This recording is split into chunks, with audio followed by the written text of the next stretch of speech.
Habari ndugu zangu, karibuni tena kwenye darasa la hisia na maisha hapa Kepa Africa.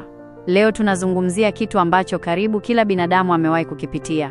Ile hali ya kumpenda mtu, moyo unadunda kila ukimwona, unamtamani kila saa, lakini ulimi unakuwa mzito kama una nanga ya meli. Unamwangalia machoni, unataka kusema nakupenda, lakini kinachotoka ni habari yako, au leo kuna jua sana. Unarudi nyumbani usiku, unajilaumu, unajipiga picha kichwani jinsi ungetiririka. Lakini ukikutana naye tena, unaganda. Leo nitakupa mwongozo kamili wa nini cha kufanya ili utoke kwenye gereza hili la hisia. Hii ni safari ya kutoka kwenye uoga kuelekea kwenye ushindi. Sehemu ya 1. Kwa nini unashindwa kumwambia? Kabla hatujajua nini cha kufanya, lazima tujue kwa nini tunashindwa. 1. Hofu ya kukataliwa, fear of rejection. Huu ndio adui namba 1. Ubongo wetu unatafsiri kukataliwa kama maumivu ya kimwili. Tunahisi kuwa akisema hapana, thamani yetu itashuka. 2. Hofu ya kupoteza urafiki, hasa kama huyo mtu ni rafiki yako wa karibu.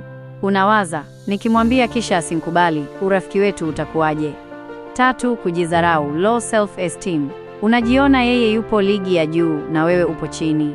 Unahisi ustahili kuwa naye. Ndugu zangu, siri ni hii: kutokusema ni kukataliwa tayari. Kwa sababu usiposema, unakuwa huna huyo mtu. Hivyo huna cha kupoteza unapoamua kusema ukweli wako. Sehemu ya 2.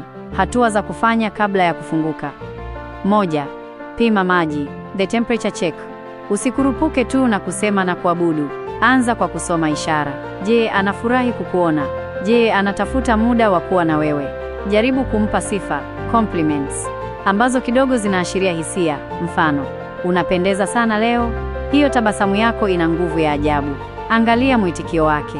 Akicheka au kuona haya kwa furaha, mlango upo wazi. 2.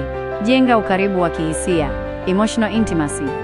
Kabla ya kuingia kwenye nakupenda, hakikisha mna mazungumzo yenye maana.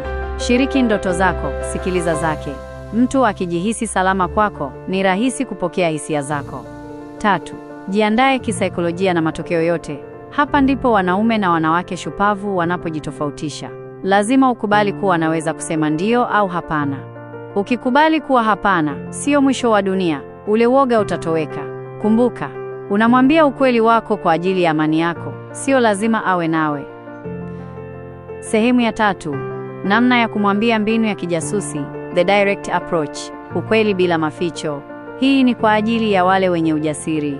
Mtafute mahali tulivu, mwangalie machoni, kisha sema, nimekuwa nikifikiria hili kwa muda na nimeona ni bora niwe mkweli kwako. Nakupenda na ningependa tuwe na kitu zaidi ya urafiki. Ni rahisi, haina kupindisha maneno. Mbinu ya 2, the soft launch, kuvuta hisia. Kama unaogopa sana, unaweza kuanza hivi: unajua, mtu atakayekuja kuwa na wewe atakuwa na bahati sana. Natamani huyo mtu angekuwa mimi. Hii inampa nafasi ya kutoa msimamo wake bila wewe kuumia sana. Mbinu ya 3, ujumbe wa maandishi, kama uso kwa uso inagoma. Sio dhambi kutuma meseji kama call inakaba, lakini hakikisha ni meseji ya heshima na yenye uzito.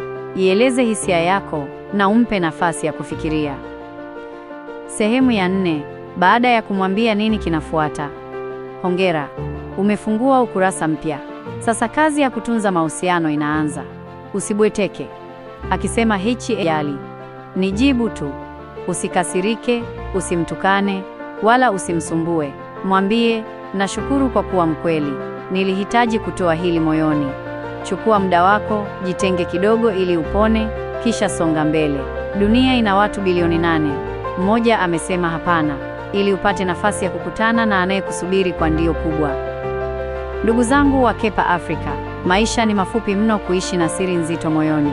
Maumivu ya kukataliwa yanadumu kwa siku chache, lakini majuto ya ningemwambia ingekuwaje yanadumu maisha yote. Simama, jiamini na useme ukweli wako. Asante kwa kuwa nami kwa dakika hizi zote. Kama umeipenda makala hii, gonga hiyo alama ya like, tuandikie kwenye comment kama na wewe unaye mtu unamwogopa kumwambia, na usisahau kusubscribe. Mimi ni msimulizi wako, tukutane tena kwenye darasa lijalo. Kwaheri na kila la heri katika mapenzi.